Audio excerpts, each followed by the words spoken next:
말 그대로 진짜 화폐는 1억인데 10억, 100억 가상화폐들이 생겨나는 거죠.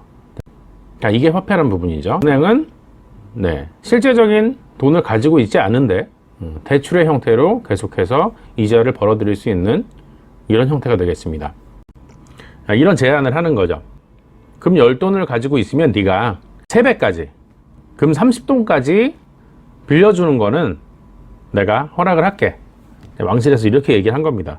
금세공업자 입장에서는 망해 있다가 괜찮은 제안인 거죠. 그래서 네, 그럼 그렇게 하겠습니다. 이렇게 된 거죠. 자, 이 부분이 바로 금세공업자가 우리가 현대에 볼 수 있는 은행의 시초가 되는 부분. 자, 이 당시는 말 그대로 금본이 이제 미국 달러를 가지고 가면 이걸 금으로 바꿔줬습니다. 실제로. 자, 실제 당시에 미국 달러를 보시면 금으로 바꿔준다는 표시가 달러에 적혀져 있습니다. 이때부터는 그냥 이 달러가 그냥 종이가 된 겁니다. 근데 이게 지금도 돈으로 통용이 됩니다.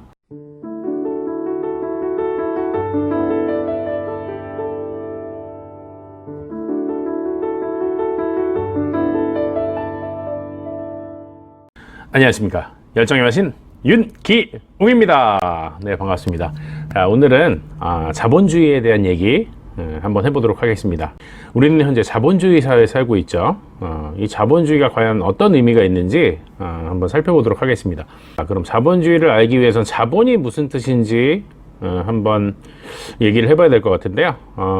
자본, 사전적인 의미로 보면 어떤 재화와 용역을 생산해내는 자산이다.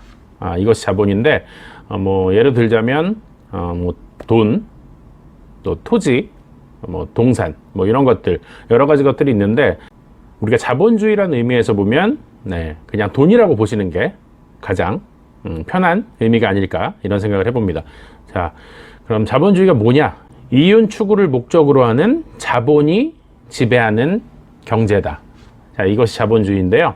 자, 매출에서 원가를 제외한 마진으로 이윤 추구를 목적으로 하는 자본이 지배하는 경제 체제, 이것을 자본주의라고 할 수 있습니다.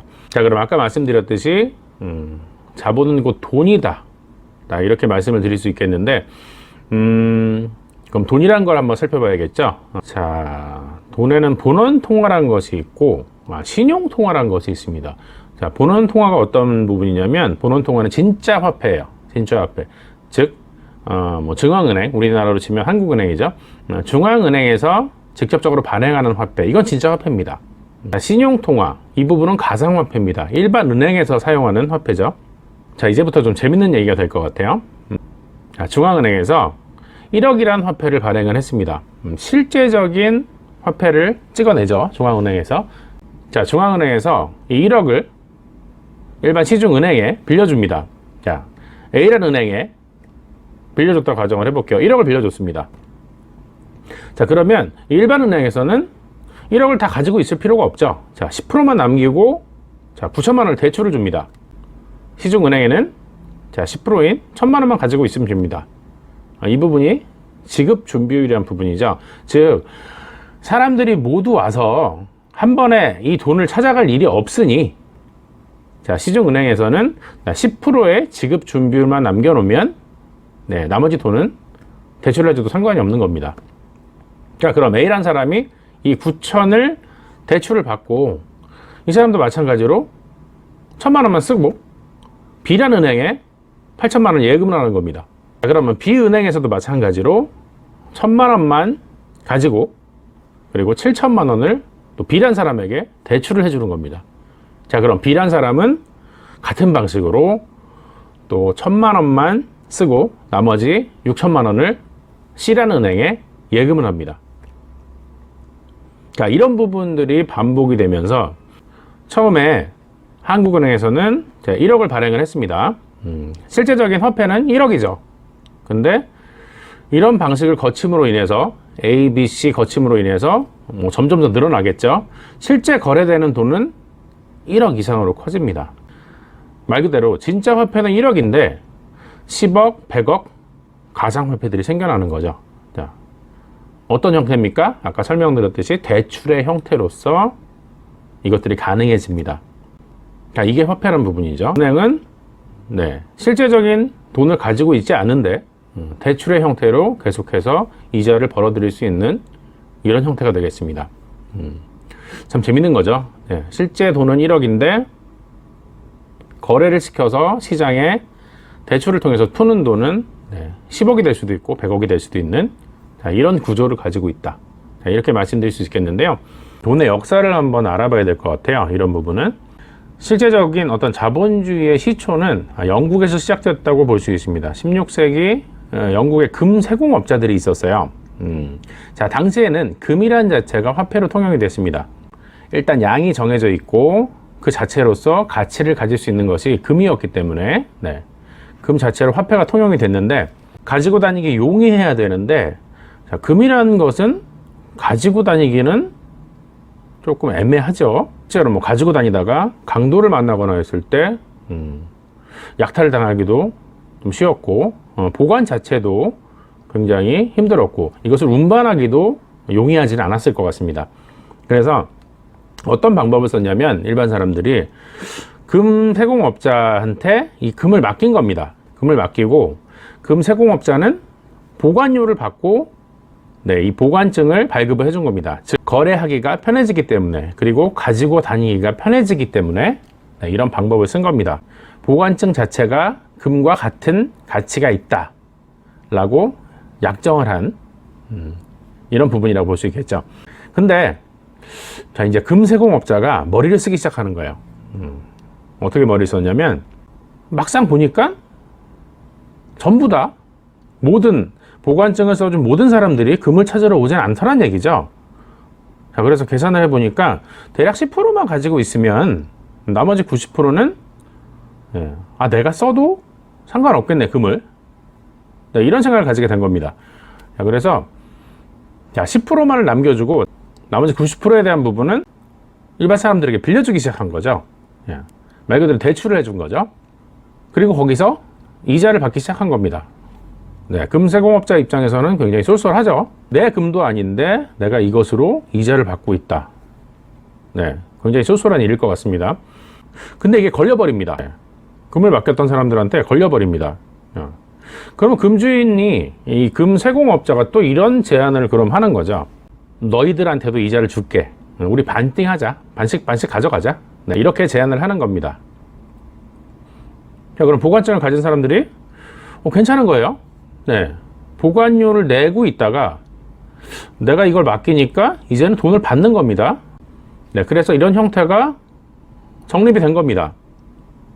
자, 아까 말씀드렸던 보통 10% 사람들이 이 돈의 10%만 찾으러 온다는 얘기죠. 한 번에 100%를 다 지급할 일이 그렇게까지 없었다는 겁니다. 이 자체가 지금 설명드린 이 자체가 은행의 지급준비 비율 10% 이것의 토대가 되는 겁니다.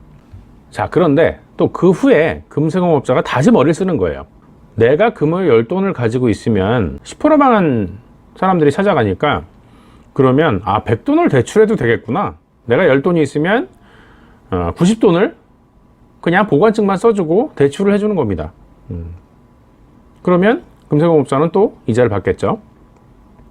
이마저도 걸린 겁니다. 근데 사람들이 이제 못 믿는 거죠. 보관증을 가진 사람들이 일제히 금을 다 돌려달라고 한 거죠. 자, 이렇게 되면 어떻게 됩니까?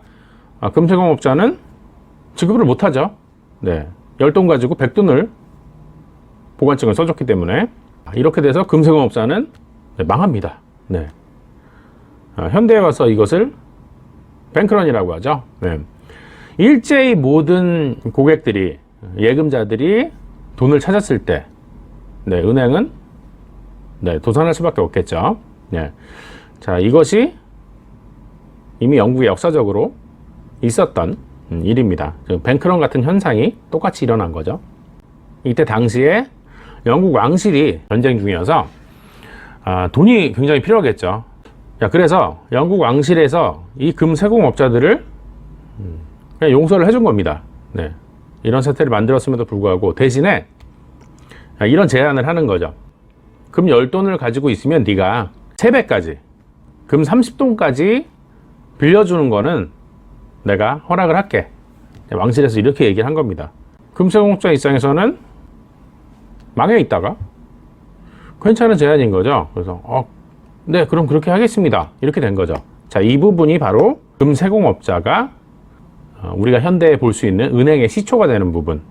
이런 식으로 해서 영국 왕실의 허가를 받은 금세공업자가 은행이 된 겁니다. 재밌죠? 굉장히 재밌습니다. 이것이 바로 은행의 시초인데, 자, 요때까지는 영국이 세계 통화의 어떤 중심이었던 시기입니다. 근데 전쟁을 거치면서 굉장히 좀 빈약해졌죠. 굉장히 빈약해지면서 어떤 기준 통화를 가진 나라에서의 힘을 많이 잃어버렸습니다. 이러면서 당시에 이제 미국이 치고 올라오는 시기가 된 거죠. 자, 그래서 영국에서 미국으로 기준 통화가 이동이 됩니다. 미국이 중심이 된 거죠, 이 화폐.